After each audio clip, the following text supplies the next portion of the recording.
Amis de l'informatique et du cyberespace, bienvenue à bord. Dans ce tuto, nous allons regarder le concept de base de données. Alors, ce que j'ai fait là, j'ai ouvert LibreOffice Calc et dans LibreOffice Calc, j'ai ouvert un petit fichier que vous allez trouver sur le site internet dans les exercices. Il s'appelle 03 LibreOffice Calc, Introduction à la base de données. Alors, qu'est-ce que nous avons? Nous avons deux choses. Nous avons ici notre base de données, c'est pas la base de données du siècle, et ici nous avons un petit applicatif qui n'est pas non plus l'applicatif du siècle, loin s'en faut. Alors ici, qu'est-ce que nous avons? Nous avons des éléments de recettes pour faire la cuisine, hein. Donc nous avons ici des ingrédients, du lait, de la farine, du beurre. Dans les recettes, c'est quantifié en centilitres. À l'achat, ça s'achète en litres. Le prix du litre est ici. Et donc, comme j'ai 100 centilitres dans un litre, je le marque ici, ça veut dire que le centilitre que j'utilise dans la recette me coûte ce prix-là, 0,071 €. Bien. Ici, j'ai l'index. Alors, l'index, c'est ce qui repère chacun des enregistrements de la base, qui le positionne dans la base de données.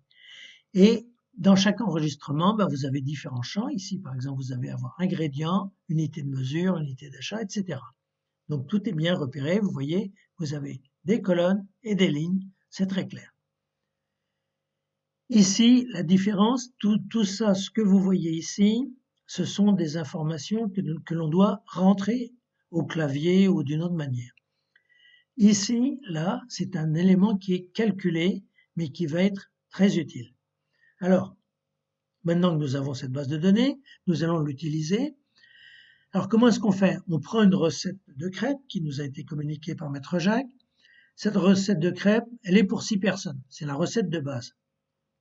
Donc, je dis pour 6 personnes, j'ai besoin de 50 grammes de lait, 250 grammes de farine, etc., etc. Et maintenant, je veux calculer combien est-ce qu'il me faudrait pour, par exemple, 15 personnes.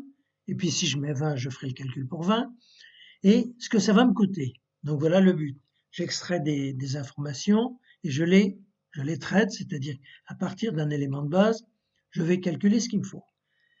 Bien, alors la première des choses que nous allons faire, c'est de faire un peu de cosmétique, c'est-à-dire que ici, vous voyez, c'est pas très beau. Donc, je vais sélectionner tout ça. Donc, je clique, je garde le doigt dessus, je déplace vers la droite, et vous voyez, toutes mes cellules sont surlignées.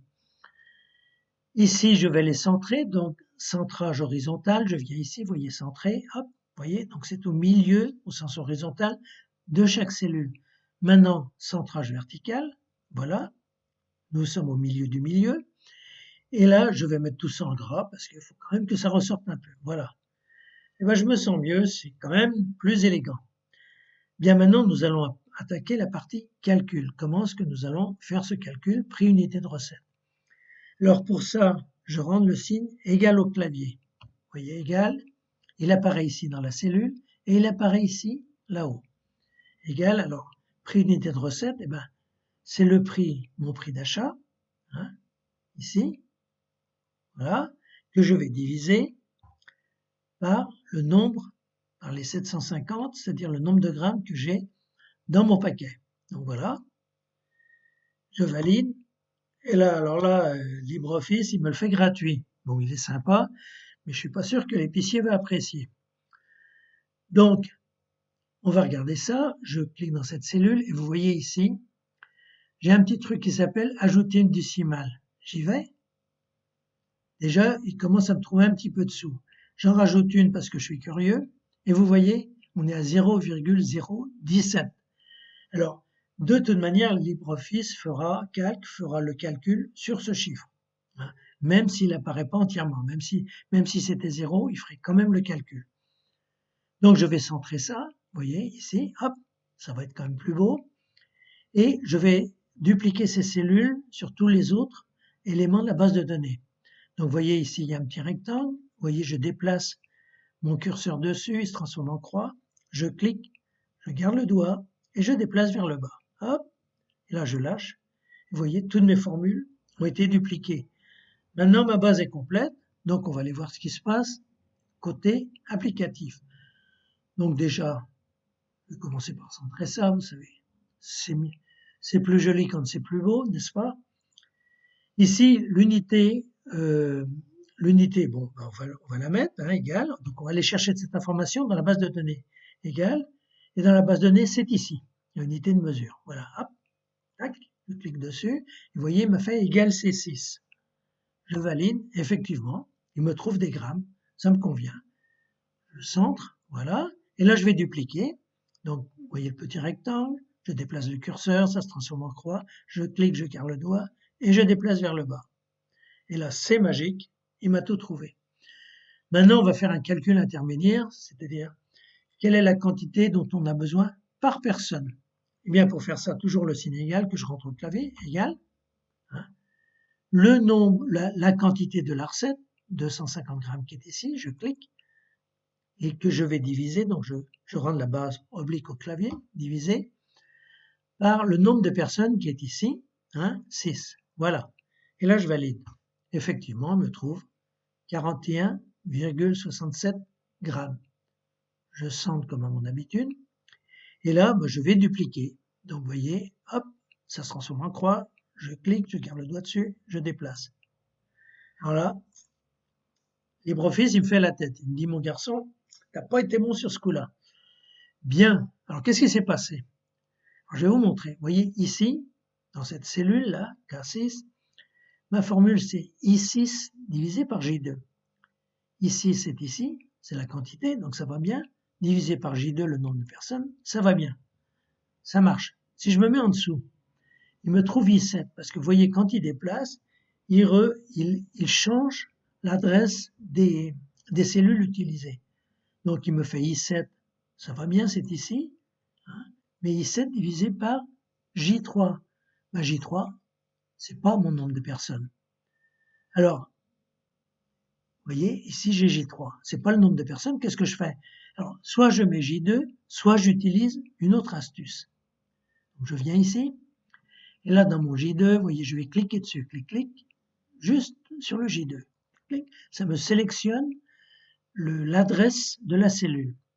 Là, je vais appuyer sur la touche F4. F4, vous voyez? Et là, ce qu'il me fait, il m'a mis un $, devant le J, un $, devant le 2. Ça veut dire que cette valeur, quand je vais la dupliquer, ne va pas bouger. Je valide. Alors maintenant, je fais un essai. Je clique ici, pardon. Ma petite croix, pardon, voilà. Je clique, je garde le doigt, je déplace vers le bas. Voilà. Et là, on est bon. Ben pourquoi? Parce que vous voyez, quand je suis en dessous, il m'a gardé partout. Il me garde mon J2. Parce que les $, ont fait qu'il n'a pas changé cette adresse-là. C'est parfait. Alors maintenant, on va voir, voilà, on connaît la quantité d'ingrédients pour une personne. Maintenant, je cherche à faire le calcul pour 15 personnes ou le nombre de personnes. Donc, qu'est-ce que je vais faire? Alors là, j'ai employé notre astuce. Vous voyez, par exemple, quand je suis sur cette cellule, ici, là, tout à fait en haut à gauche, l'adresse de la cellule est indiquée. Il est indiqué de deux manières, vous voyez. L, qui est surligné ici, L5, ou alors là-haut, L5. Ce que j'ai fait pour, ici, je fais un bon calcul, je fais une recette pour 15 personnes. Donc, je vais ici, et vous voyez, ici, j'ai mis un nom. J'ai mis un nom, je l'ai appelé NPR. Donc, ce qui fait que je n'ai plus besoin de l'adresse. Donc, j'ai appelé NPR pour nombre de personnes. Alors maintenant, avec ça, qu'est-ce que je vais faire? Je viens ici. Hein, alors, la quantité calculée pour 15 personnes, eh bien, je rentre égal. Donc, je prends ici la quantité pour une personne que je multiplie par le nombre de personnes. Et l'adresse de la cellule où il y a le nombre de personnes, je l'ai appelée NPR. Donc, je rentre NPR. Voilà. Et je valide. Voilà. Et vous voyez, il me le trouve. Donc, je centre. Voilà. Et vous voyez ici la formule, c'est K6 multiplié par NPR. Donc, lui, avec le nom NPR, eh bien, il va chercher le contenu de la cellule qui est ici pour faire son calcul. Alors, comme d'habitude, vous voyez, j'arrive, ma petite croix, si elle veut bien, voilà, je clique, je déplace, on est bon. Voilà. Bien. Donc ici, moi, je vais remettre mon unité de mesure. Hein, donc, je vais le chercher dans la base de données, égal. Voilà, égal, on est en 6, donc je viens ici, voilà, tac, voilà. comme à mon habitude, je centre. Voilà. Je déplace vers le bas. Maintenant, on maîtrise ça parfaitement. Voilà. Voilà. Alors maintenant, avec tout ça, on va savoir qu'est-ce que ça fait comme mal au porte-monnaie. Alors le prix, c'est simple, hein, je rends le signe égal, c'est le prix. Voilà. C'est la quantité, ici. Ma quantité est là, ma quantité calculée pour 15 personnes, c'est là, que je vais multiplier par une information que je vais chercher dans ma base de données, hein, qui est ici. Voilà, le prix par unité de recette, voilà, et je valide. Voilà. Là, une fois que je suis là, qu'est-ce que je fais?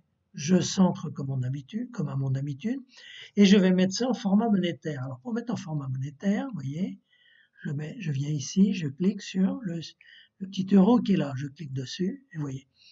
Et si je veux ajouter une décimale, je fais ça. Voilà. Et maintenant, je vais dupliquer tout ça. Vous voyez, ma petite croix, hop, je me promène vers le bas, et voilà.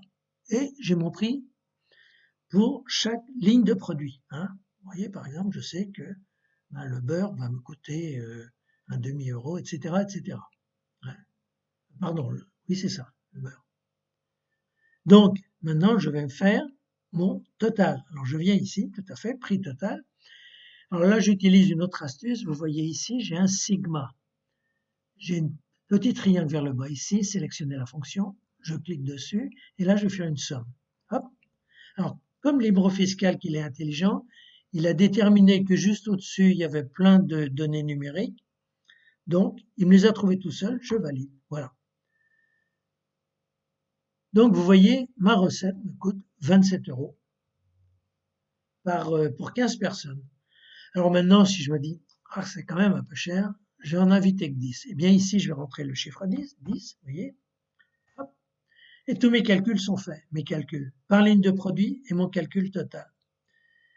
Eh bien voilà, c'est une petite initiation à la base de données. J'espère que ça vous a plu et je vous donne rendez-vous à plus tard pour de nouvelles aventures.